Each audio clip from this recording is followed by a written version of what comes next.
O Volpi também fez uma ou duas grandes defesas que foram importantes no jogo. Só que a gente precisa vencer o jogo, e para vencer precisa fazer gol. Mas eu não atribuo assim, a um elemento ou outro individual. Acho que a gente tem que melhorar coletivamente e a bola ela vai passar a entrar. A gente está criando e tem que insistir. No momento na vida você não está fazendo bastante coisa certa. O final, que é o principal, de fazer o gol, a gente está errando. Mas não é deixando de fazer muita coisa certa que a gente vai ganhar o jogo. Então, isso eu acho que a gente tem que ressaltar, que a equipe, de novo, criou muita chance, foi dominante na maior parte do jogo. No final do primeiro tempo, a gente sofreu ali uns 2 lances, que foram os lances mais perigosos do Corinthians. Um desajuste de marcação, de uma jogada mapeada, que a gente já tinha visto nos vídeos, as inversões nas laterais, principalmente no Fagner. E quanto às substituições, eu acho que o Igor Gomes entrou muito bem, o Toró também. E a substituição, especificamente do Pato, às vezes você vai fazer uma substituição que você mexe e o torcedor ele tem sua razão. Eu sabia que a torcida podia reagir daquela forma, porque você vai tirar um camisa nova para colocar um meia volante, mas a gente não estava mais conseguindo criar. Fazia 15 minutos, porque a gente estava perdendo o meio campo, a gente não tinha mais articulação. Eu coloquei o Daniel aqui para o lado e centralizei o Toró, e o Liseiro acho que entrou uns 7, 8 minutos no total. Nesse tempo deu para a gente ter acho que 2 escanteios, um chute do Bruno Alves e o pênalti. Então o time melhorou e era mais ou menos o que eu achava que ia acontecer. A gente precisava ter domínio de novo do meio do campo. A outra questão era conseguir fazer pressão na bola lá na frente para a gente tirar o time de trás, que a gente não estava conseguindo naquele momento. Então, é a engrenagem que tem que rodar como um todo. Então, o time iria criar mais condições de ganhar, mesmo você tirando um camisa 9. Então, não é você tirar... Futebol não é uma coisa matemática. Senão, a gente colocaria 10 atacantes e iria fazer gol. E não é isso. A gente tem um time até muito ofensivo, poucos jogadores de marcação. Se fosse só por isso, a gente tinha feito muitos gols em todos os jogos. Diniz, aqui no fundo, eu queria ouvir você sobre a negociação que o São Paulo fez com o Ajax pela venda do Antony. O que representa para você ter esse jogador até o meio do ano? Se isso merece talvez até uma conversa para talvez saber como ele está se sentindo. É uma negociação que envolve muito dinheiro. Ele sabe já tem um prazo de validade, né, a permanência dele aqui no São Paulo. Como é que um treinador lida com uma situação dessa com um jovem promissor? Não, para mim é tranquilo. O Antônio está com a cabeça super boa. Ele já estava sabendo que isso poderia acontecer, então ele não foi pego de surpresa. Inclusive, ele queria muito jogar, eu também queria muito que ele jogasse, mas aí, por precaução, para a gente poder concretizar a negociação, consensualmente, a gente resolveu preservar o jogador para esse jogo. Mas ele vai ajudar, ele está muito focado, ele tem uma identificação muito forte com o clube. Como eu te disse, ele queria, inclusive, jogar hoje. Fernando, boa noite. Boa noite. O que incomoda mais nesse momento? São 3 partidas sem vitória no Campeonato Paulista ou 3 partidas com erros de arbitragem na sequência? O que incomoda mais são as partidas sem vencer, porque mesmo com os erros da arbitragem, a gente poderia ter vencido os 3 jogos, que a gente perdeu muitos gols, então isso incomoda mais. Mas é lamentável os erros de arbitragem de hoje. É muito fácil de apitar o pênalti do Igor, foi bem na minha direção. Só você olhar para a televisão, como é que o Igor conseguiria ficar de pé no lance? Impossível. Não sei se é o Camacho que chega, a bola já estava na frente, não tinha como. Assim, lance muito fácil, muito claro de ser apitado. Extremamente fácil.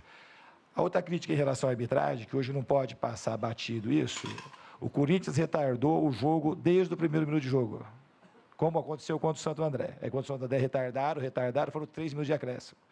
E hoje ele foi dar um cartão para o Cássio, quando tinha 90 minutos de jogo. Então, ele não queria apitar o jogo.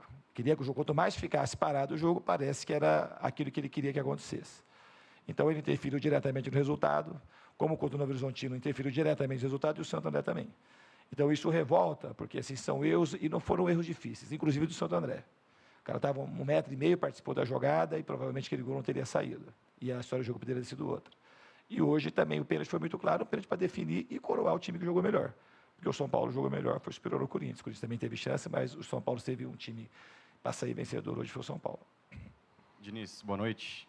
Com a volta do Igor Gomes da seleção olímpica, como que você pretende montar esse meio de campo do São Paulo, já que o Hernanes, pelo menos no primeiro tempo desse clássico, deixou bastante a desejar, e você colocou o Igor Gomes praticamente naquela posição. Você pensa em montar um time com Tietê, Igor Gomes e Daniel Alves? Como você pensa em montar o São Paulo, o meio de campo do São Paulo, com o retorno do garoto? Não volta o Antony também, isso é uma das possibilidades, mas isso a gente vai ver na semana. Tem algumas alternativas para montar o time. Essa é uma delas.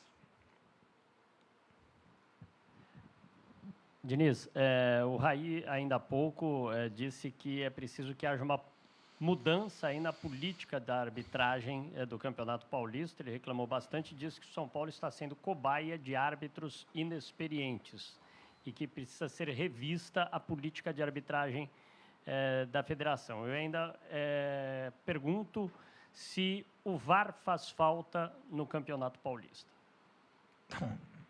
Nesses momentos aqui, nesses 3 jogos, o São Paulo fez muita falta. Muita falta. Fez pouca falta, não. A gente não sabe quanto custa, os recursos, mas a gente tem um quadro de bons árbitros aqui em São Paulo. Eu sempre elogio. Mas a maneira como foram escalados os árbitros, eu também vou um pouco na linha do Raí, que o critério, assim, a gente não dá para entender muito qual que é o critério. Um jogo, São Paulo e Corinthians, era o único clássico da rodada. Espera-se que você bote o melhor ou um dos melhores árbitros para apitar, porque é o que exige o jogo. Porque é um cara que vai determinar muita coisa na partida, como determinou. Foi determinante para o São Paulo não ser vencedor. Não foi só ele. Eu não gosto de colocar na arbitragem, mas assim, só que da maneira que foi determinante. Deixa eu te dar o pênalti, o jogo praticamente já tinha acabado. Pênalti fácil de ser apitado. Então tem que apitar o melhor. Se você errar com o melhor, é diferente. Então, assim, a maneira como estão sendo escalados também, para mim, é contestável. Fernando, boa noite. Eu queria que você falasse assim, até que ponto você entende que pode ir uma cobrança em cima de um técnico?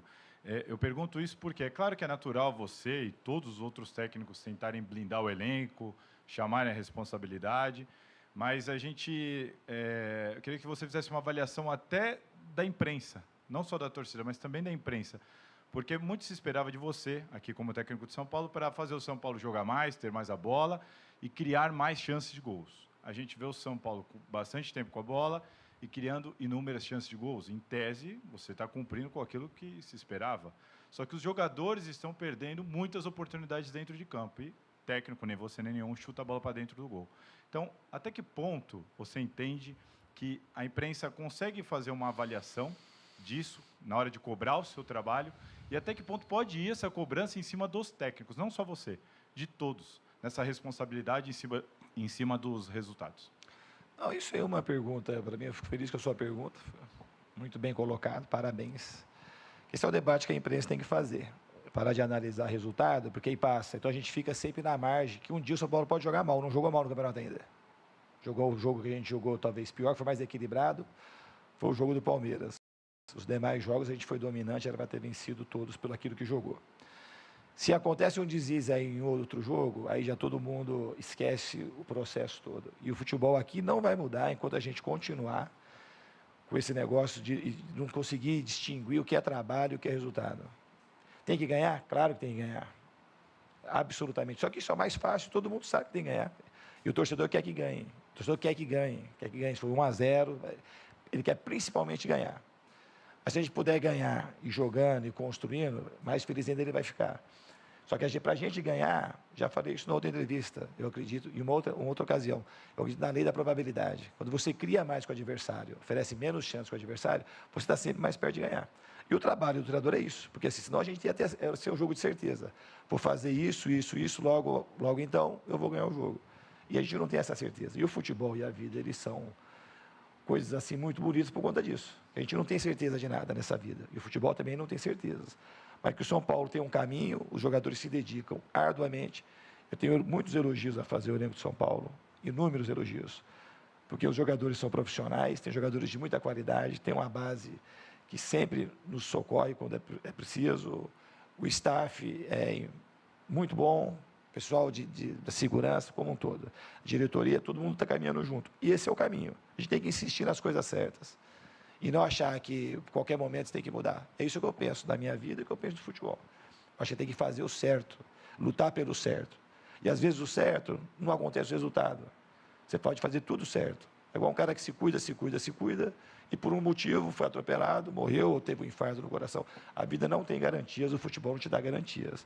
Eu acho que a gente tem que premiar o trabalho. E eu acredito que na perseverança e na persistência, a gente acaba sendo premiado no final. Fernando, em cima justamente disso, o torcedor de São Paulo tem sido um torcedor que tem cobrado muito, né? Hoje a gente viu o torcedor até bravo com você em alguns momentos da partida. O torcedor consegue compreender ou é difícil para o torcedor compreender esse trabalho que vem sendo feito, de repente, sem ter a vitória? Para o torcedor é muito difícil, porque ele quer ganhar. O torcedor do São Paulo está uma década sem ganhar títulos importantes, mais de uma década. Então, para o torcedor é difícil. Mas, mesmo sendo difícil, o São Paulo conseguiu sair aplaudido contra o Novo Horizontino. E o jogo do Santo André criou uma situação de dividir um pouco as opiniões, assim, porque vê que o time está jogando. Então, eu acho que o torcedor do São Paulo ele não tem orgulho do resultado, mas acho que ele tem orgulho daquilo que ele vê no campo, daquilo que ele vê o time proporcionando. Só que a gente precisa ganhar, porque o que o torcedor quer mais é ganhar, mais do que jogar bem. Mas eu acho que jogando bem, a gente aumenta a chance de ganhar. Então, acho que a gente, nesse sentido, a gente está no caminho certo. Eu espero muito que a gente consiga ganhar, porque o torcedor do São Paulo merece essa vitória. Quando me xinga, me chamaram de burro, isso está tudo certo. Eu estou ali para isso mesmo. Só que eu tenho que ter a coragem de fazer aquilo que eu estou enxergando. Que eu preciso é devolver. Só que a gente, também por conta da mudança do Lisieiro, a gente teve um chute perigoso do Bruno Alves, teve acho que 2 escanteios, e teve o lance do pênalti. E foram 8 minutos só. Então o time não piorou com a entrada do Lisieiro. E o que o torcedor queria? Ganhar o jogo. E se tivesse ganho o jogo, era o que todo mundo quer. Então, eu estou aqui para, no momento que o torcedor precisa xingar, e tem alguém, o treinador está lá, ele vai ser xingado e vai ser cobrado. Esse é o meu papel. Eu não tenho nada, não tenho crítica nenhuma ao torcedor do São Paulo. O que a gente tem que entregar para o torcedor é vitória e título. E quando a gente conseguir fazer isso, o torcedor vai aplaudir e vai acontecer o trabalho, não só meu, mas de todo mundo.